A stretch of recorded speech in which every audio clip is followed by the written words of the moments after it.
The tactical SWAT simulator Ready or Not has now been released on console. But this is also great news for the PC players as they get a bunch of free stuff today, including 4 new weapons. 3 of them were pre-order bonuses for the console edition, but of course you can't pre-order the console edition on PC, so PC players get all of these weapons for free. So first of all, there is the 590M shotgun. It's the first magazine-fed shotgun in the game. There's also the M32A1 40mm launcher. Be noted this only fires gas and flashbangs in the game because it's a tactical SWAT simulator. And then they're also adding in a brand new pistol, which is the MKV that comes in the 50A caliber. And then all platforms also get a new pepper ball pistol. Previously, all the pepper ball stuff was larger weapons. And then there's also additional content being added in as well. So there's going to be 2 old maps that are getting remastered and reimagined. So even if you've completed all the content on PC, you can jump in and try these new versions out.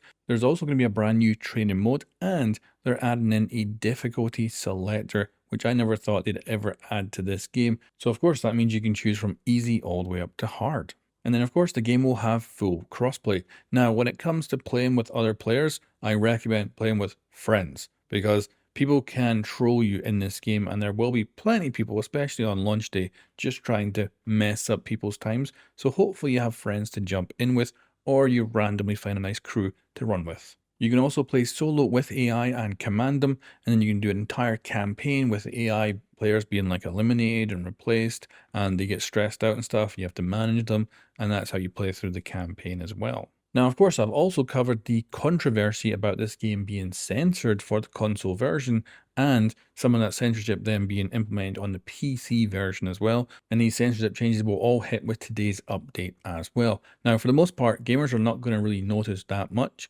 You'll notice the trafficked people have slightly more clothes and things like that, but the game is still equally as gritty. Of course, the big problem here is this may then change how DLC was planned and how gritty future content would have been if they're pulling back for console ratings. But I am amazed this game has actually made it to console. It's also going to be very interesting to see people's reaction because this is a very slow-paced game. Like, you walk all the time. You can't sprint. You can barely quick walk in any way. So you will be moving around super slowly, super slow gameplay. I'm curious how good the controls and the training will be for the console players and how everyone's going to react to it, because this is not a usual game that you see on the console platform, especially with its story as well. But you can also play this entire game and not even take in the story. Like, you have to be paying attention to actually see what's going on around you.